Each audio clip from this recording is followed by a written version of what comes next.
You see, when I talk about these age-related illnesses, we're all aging, but we don't all come down with cardiovascular disease. We don't all come down with autoimmune disease. We don't all come down with cognitive dysfunction. We don't all come down with cancer. But the chances are we're going to come down with one of them. All right? And here we have this one drug that's able to help us holistically with our biochemistry to restore balance. You know, cannabinoids kill cancer cells in many cases. People are not aware of that. They think cancer, cannabis, anti-nausea. It's way beyond that. Really? Can you talk more about that? We have time. Would you please? There have been a number of cancers that in experimental situations, breast cancer, prostate cancer, pheochromocytoma, lymphoma, leukemia, skin cancer, a whole variety of cancers that in experimental situations, meaning in tissue culture or in animal models, you can in fact show that cannabinoids kill these cancers.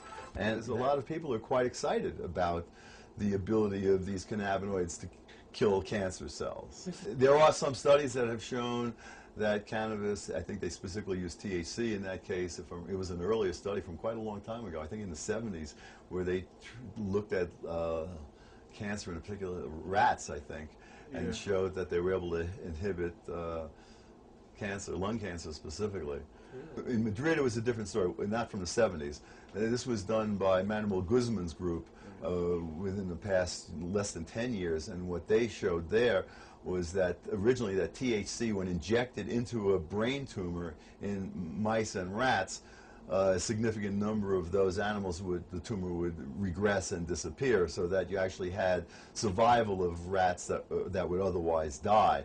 And they examined all the surrounding nerve tissue, and that was all fine, because remember, once again, cannabinoids protect nerves. So here you have such an interesting situation. This anti-cancer drug now, THC, is killing tumors and protecting the surrounding tissue. That's totally the opposite of what happens with all other chemotherapeutic approaches. So it was a result of those animal studies that they did a fairly small clinical trial, because after all, you wouldn't want too many dying people to get high, you know. I mean, that wouldn't be good for them. But they did find in this fairly small study that, if I'm remembering correctly, there was some extension of life, and also they were able to show that a particular very important biomolecule called VEGF, vascular endothelial growth factor, was it turned down. And there are other studies that have shown that cannabinoids turn down VEGF. And the reason this is interesting is this is one of the therapeutic targets that a lot of pharmaceutical companies are trying to develop drugs for. The reason being that cancers, we all actually are probably making little cancers in us all the time. The reason we don't get tumors and the reason we don't die of cancer is because in the absence of these VEGF and similar compounds, there are about 30 of them now, that in the absence of those compounds, the tumor can't get a blood supply. So it just kind of seals itself off, and the immune system basically, you know, keeps it under control, and nothing happens. But and cannabinoids have been shown to turn down VEGF, and that's what they found in that clinical study, that VEGF seemed to have been turned down as well. So it's quite an amazing spectrum of compounds that are in that plant. And what's so unique and incredible about them is they are touching on this incredible system that pervades all of us and regulates everything from, I like to tell people, cradle to grave, because it's in mother's milk. So it's soothing you from childbirth, it's stimulating the appetite of newborns, it's helping them promote growth. I think cannabis is a miracle drug, because there's nothing else that impacts on so many of our illnesses. So what are the kinds of things that we can do to try and promote health in these areas? On the one hand, everybody should make sure they take in enough essential fatty acids. They're called essential because we can't make them. And certainly I would say one of the best sources for that is that we should be consuming hemp oil. And the reason I say that as opposed to fish oil is because you can get organic hemp oil, so it's not going to be contaminated with things like mercury. And that's going to allow our bodies to make our endocannabinoids. We often hear about the beneficial effects of things like omega-3s and omega-6s at least some of the attributes of those compounds are the result of them being converted into these endocannabinoids, into these marijuana-like compounds. So at least that way your body can do what your body can do. You're giving it the tools to make the things that you need.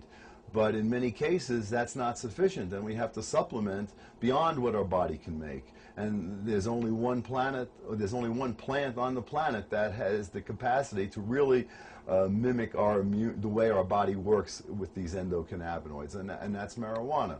So marijuana actually directly mimics these particular compounds, and as a result, it has these strong neuroprotective effects. But because marijuana and these endocannabinoids, their activities are so pervasive in our body, they literally regulate every system in your body. Your immune system, digestive system, reproductive system, cardiovascular system. Everything in your body is homeostatically maintained by endocannabinoids, meaning balance. They are how our body tries to balance how we interact with our environment when our environment becomes stressful for us. Stressful psychologically, stressful biochemically.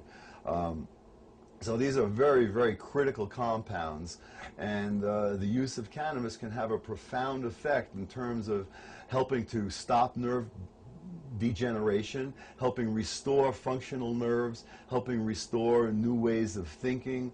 And this is just really touching on the surface of the humongous number of benefits that this plant can have for so many different illnesses. It's not that we should be limiting it to one thing or another. In my mind, for most age-related illnesses, and a lot of these toxin-related illnesses fall into that category in terms of how they affect our cardiovascular system and our immune system and our nervous system and cause cancer. These are all really illnesses that fit under the umbrella of age-related illnesses. And they all have at their basis inflammatory kinds of responses that produce free radicals, and what our cannabinoid system is evolved to do over many hundreds of millions of years has been to protect us from those kinds of imbalances, to restore the kind of health that we need. And because of our environment in particular, and because we are living longer, we need to be able to adapt very rapidly today. And we can't do that on an evolutionary scale. The way for us to do that as people, as intelligent people, is to make sure we're eating good diets, stay away from toxins, and eat these essential fatty acids, and when necessary, consume cannabinoids.